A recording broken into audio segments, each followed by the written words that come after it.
नवाज शरीफ को पहले हज़ारा के अवाम ने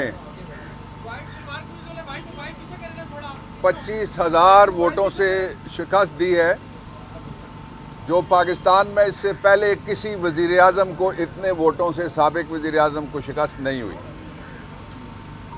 इस शर्मनाक शिकस्त के बाद नवाज शरीफ ने कोशिश की कि लक्ष्मी में एक प्रेस के ज़रिए से नए वोट अपने छापे, जिनमें बैलेट पेपर के ऊपर वो जीते हुए हों और शहजादा गुस्तासिब जो मेरा क्लाइंट है वो हारा हुआ दिखाई दे।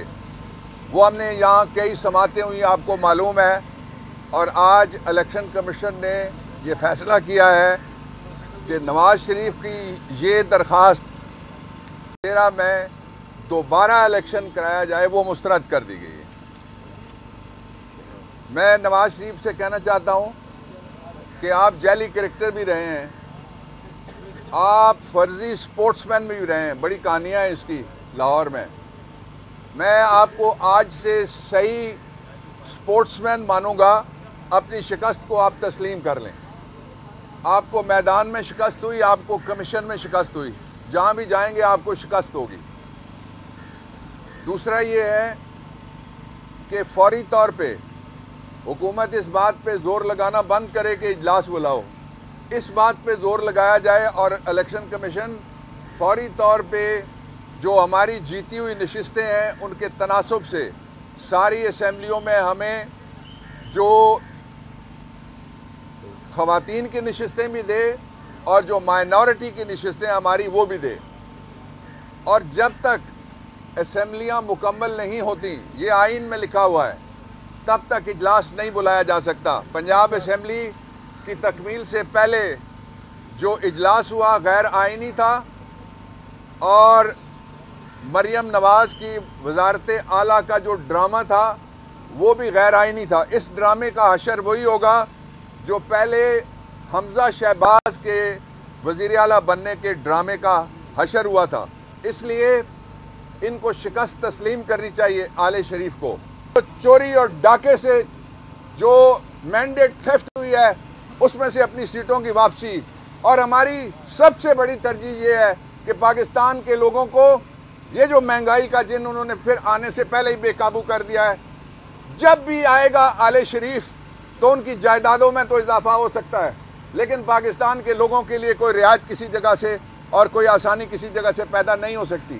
दो बातें और बड़ी इंपॉर्टेंट हैं, वो ये है कि अगर हमारी सीटें कौमी असम्बली में और सूबाई असम्बलियों में हमें दिए बगैर, असम्बली मुकम्मल किए बगैर कोई इलेक्शन कराया गया तो वो इलेक्शन, आप याद रखिएगा, मैं बता रहा हूँ, चैलेंज हो जाना है।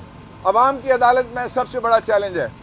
और आज तक कल किसी ने मुझे किसी जगह पूछा, सहाफ़ी ने, उन्होंने कहा कि वो अवामी इनकलाब आ गया है, लेकिन उसके नतायज, मैंने कहा जब भी अवामी इनकलाब के नतायज पे डाका मारा जाता है तो बहुत गड़बड़ होती है। मैं बात अगली कहना नहीं चाहता, लेकिन मैं ये ज़रूर कहना चाहता हूँ कि जो पाकिस्तान के लोगों का अगर मैंडेट ना माना गया तो उसके बाद का इनकलाब है वो फिर सारे उससे डरेंगे, इसलिए कि वो किसी के काबू में नहीं रहेगा। बदअमनी और अमन के दरमियान जो दीवारें चीन है, बदअमनी को अमन ख़राब करने की तरफ नहीं आने दे रही, उसका नाम भी कैदी नंबर 804 है, उसका नाम पाकिस्तान तहरीक इंसाफ, और उसका वो हम हैं जिन्होंने लोगों को ये बात बताई है और लोगों को समझा रहे हैं आज भी कि we believe in constitutional democracy in the country. हम आइनी जमहूरियत पे यकीन रखते हैं और आइनी जमहूरियत में डंडा और रोड़ा इस्तेमाल नहीं हो सकता। उसमें जो बैलेट की फतह है उसको बुलेट की फतह में तब्दील नहीं किया जा सकता। इसलिए ये ख़तरनाक खेल होगा फेडरेशन के साथ, और ये ख़तरनाक खेल होगा जिसमें से माइनस किया जा रहा है माइनॉरिटीज़ को।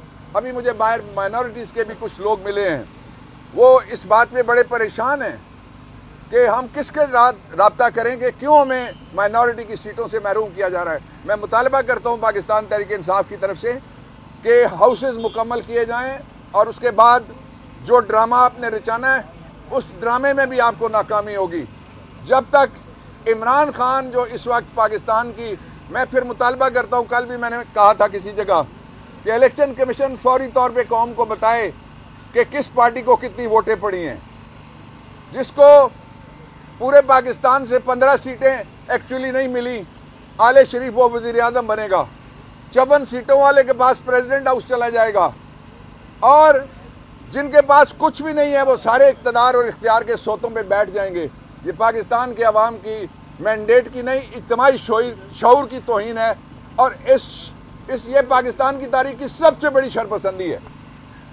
बाकी शरपसंदी किसी ने किसी जगह नारा मार दिया, वो इतनी ख़तरनाक नहीं होती मुआशरे के लिए और मुल्क के लिए और पाकिस्तान के मुस्तकबिल की, जितनी किसी ने आके किसी जगह छापा मारा, किसी ने आके किसी जगह शबखून मारा और मैंडेट चुरा लिया गया। उसके नताइज हम पहले भुगत चुके हैं, इसलिए उनको दोहराने की ज़रूरत नहीं है। तारीख से सबक सीखना चाहिए। और मैं इलेक्शन कमीशन से मुतालबा करता हूँ कि आप वो हल्के जिनके अंदर फॉर्म 45 और एक कराची का हल्का है, मैं ख़ास तौर पे कहना चाहता हूँ सईद वाला हल्का, उसके अंदर हम इलेक्शन कमीशन में ये दरख्वास्त ला रहे हैं कि आप इसका फोरेंसिक ऑडिट करवाएं, क्योंकि जो रिटर्निंग ऑफिसर है उसने बड़ी खौफनाक रिपोर्ट दी है। और इसका भी फौरी तौर पे नोटिस ले इलेक्शन कमीशन। जो MKM के एक लीडर साहब ने कहा है कि फ़लाँ की 100% जाली सीटें हैं और फ़लाँ की 60% जाली सीटें हैं, जैलसाजी हुई है, ये PDM के अंदर की आवाज़ है, इसलिए कि 1.5 साल जिस पार्टी ने कहा है वो PDM की हुकूमत में शामिल थी। आज भी वो मुज़ाकरात कर रहे हैं कि उनका हिस्सा मिले। जो झगड़ा है सारा वो हिस्से के ऊपर है। पाकिस्तान के लोगों का मसला वहाँ कोई नहीं है। जो कहते थे हम आएंगे मिसाके मईशत होगा, क्या मिसाके मईशत हो रहा है? ये तुम लो चोरी का माल है और ये मैं लूँ ये भी चोरी का माल है। ये मिसाके मईशत नहीं है। मिसाके मईशत ये है कि पाकिस्तान के लोगों का मैंडेट तस्लीम किया जाए।